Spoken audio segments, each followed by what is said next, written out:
Hello friends, ನಮಸ್ತೆ. ನಾನು ನಿಮ್ಮ ಪ್ರೀತಿಯ ಕ್ರೇಜಿ ಸಿದ್ದು. ಇವತ್ತೇನಪ್ಪ ವಿಷಯ ಅಂತಂದರೆ, ಬೆಳಿಗ್ಗೆ ಬಂದೆ ಜಮೀನ್ ಹತ್ರ. ಮೆಡಿಸನ್ ಜೋಳ ನೆಟ್ಟಿದ್ದು ಜಮೀನಿಗೆ ಕಟಾವಾಗಿತ್ತು. ಅದಕ್ಕೆ ಇದನ್ನು ಉಳಿಸೋಣ ಅಂದ್ಬಿಟ್ಟು ನಮ್ಮ ಮಾವರಿಗೆ ಫೋನ್ ಮಾಡಿ ಟ್ರ್ಯಾಕ್ಟ್ರ್ ತಗೊಬನ್ನಿ, ಹೊಲ ಉತ್ಬಿಡೋರಿ ಅಂತಂದೆ. ಬಂದರು, ಉಳುಕ್ ಸ್ಟಾರ್ಟ್ ಮಾಡಿದ್ರು. ಉಳುಕ್ ಸ್ಟಾರ್ಟ್ ಮಾಡಿದ ತಕ್ಷಣ ಈ ನಮ್ಮ ಸಂಬಂಧಿಕರು ಎಲ್ಲಿದ್ರು ಅಂತ ಗೊತ್ತಿಲ್ಲ. ಇವರು ನೋಡಿ ಎಷ್ಟು ಚೆಂದ ಉಂಟು. ಎಲ್ಲ ಟ್ರ್ಯಾಕ್ಟ್ರಿಂದನೇ ಓಡಾಡ್ತಾನೆ ಇದ್ದಾರೆ. ಇದನ್ನ ನಾವು ಉಳುಮೆ ಮಾಡೋ ಟೈಮಲ್ಲಿ ಮಾತ್ರ ನೋಡೋಕೆ ಸಾಧ್ಯ ಇರೋದು. ಬೇರೆ ಟೈಮಲ್ಲಿ ಈ ಪಕ್ಷಿಗಳು ಕಾಣೋದು ಇಲ್ಲ, ನಮ್ಮ ಕೈಗೆ ಸಿಗೋದು ಇಲ್ಲ, ನಾವು ನೋಡೋಕ್ಕೂ ಸಾಧ್ಯನೇ ಇಲ್ಲ ಬಿಡಿ. ಈ ಕಡೆ ಟ್ರ್ಯಾಕ್ಟರ್ ಸೌಂಡ್ ಆದ್ರೂ, ಈ ಕಡೆ ಎತ್ತುಗಳು ಉಳ್ತಾ ಇದ್ರು, ಈ ಕಡೆ ರೋಟ್ರಿಗಳು ಉಳ್ತಾ ಇದ್ರು, ಯಾವುದೇ ಉಳುಮೆ ನಡೀತಾ ಇರಲಿ ಆ ಜಾಗಕ್ಕೆ ಎಂಟ್ರಿ ಕೊಟ್ಟೇ ಕೊಡ್ತವೆ. ನೋಡಿ ಎಷ್ಟು ಚೆಂದ.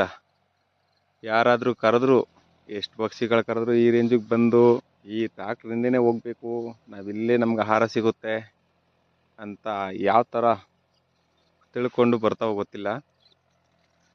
ಈ ಥರ ಪಕ್ಷಿಗಳು ನಮ್ಮ ಉಳುಮೆ ಮಾಡೋ ಟೈಮಲ್ಲಿ ಕಾಣಿಸ್ತವೆ.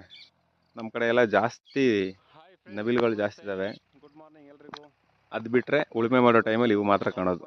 ಬೆಳಿಗ್ಗೆ ತೋಟಕ್ಕೆ ಬಂದಾಗ ಮಾಡ್ತಾ ಇರಬೇಕಾದ್ರೆ ಈಗ ಟ್ರ್ಯಾಕ್ಟ್ರಿಂದನೇ ಹೋಗ್ತಾ ಇದ್ದು ನೋಡಿ ನಮಗೊಂಥರ ಖುಷಿ ಆಯಿತು. ಇದನ್ನು ನಿಮ್ಮೆಲ್ಲರಿಗೂ ತೋರಿಸೋಣ ಅಂತ ಒಂದು ವಿಡಿಯೋ ಮಾಡಿದೆ. ಎಷ್ಟು ಚೆಂದ ಅಲ್ವಾ? ಮನುಷ್ಯನಿಗೂ ಪ್ರಾಣಿ ಪಕ್ಷಿಗಳಿಗೂ ಇರೋ ಸಂಬಂಧಗಳು ಈ ಥರ ಇದೆ ನೋಡಿ. ಎಲ್ಲವೂ ಹಿಂದೆ ಅದು ಉತ್ಕೊಂಡು ಹೋದ ತಕ್ಷಣವೇ ಯಾವ ಪಟಕ್ಕೆ ಹೋಗಿರ್ತದೆ, ಯಾವ ದಾರಿಗೆ ಹೋಗಿರುತ್ತೆ, ಅದೇ ದಾರಿಗೆ ಓಡಿ ಹೋಗಿ ತಿಂತಾ ಇರ್ತವೆ. ಹುಳು ಉಪ್ಪಟಗಳನ್ನೇ ತಿಂತಾ ಇದ್ದಾವೆ. ನಾನು ನೋಡಿದೆ. ನಿಮ್ಮ ಕಡೆ ಸೈಡು ಹಿಂಗೇನಾ? ಅದಕ್ಕೆ ಒಂದು ತೋರಿಸೋಣ ಅಂತ ವಿಡಿಯೋ ಮಾಡಿದೆ ಫ್ರೆಂಡ್ಸ್. ನೋಡಿ, ನೀವು ಕಣ್ ತುಂಬಿಕೊಳ್ಳಿ. ಅಂದರೆ ಹಳ್ಳಿಗಳ ಸೈಡಲ್ಲಿ ಬೆಳಗ್ಗೆ ಟೈಮು ಈ ಥರ ಬಂದು ಈ ಥರ ಪಕ್ಷಿಗಳನ್ನ ನೋಡ್ತಾ ಇರೋದು ಒಂಥರ ಖುಷಿಯಾಗುತ್ತೆ ನಮಗೆ. ಯಾವುದೇ ಟೆನ್ಷನ್ ಇರಲ್ಲ, ಪ್ರಶಾಂತವಾಗಿರುತ್ತೆ. ಅಂಥ ಟೈಮಲ್ಲಿ ಈ ಥರ ಎಲ್ಲ ನೋಡಿದ್ರೆ ಏನೋ ಒಂಥರ ಖುಷಿ ಮನಸ್ಸಿಗೆ.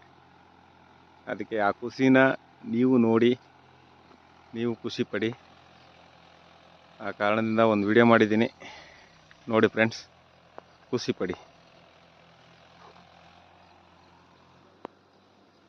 Bye friends.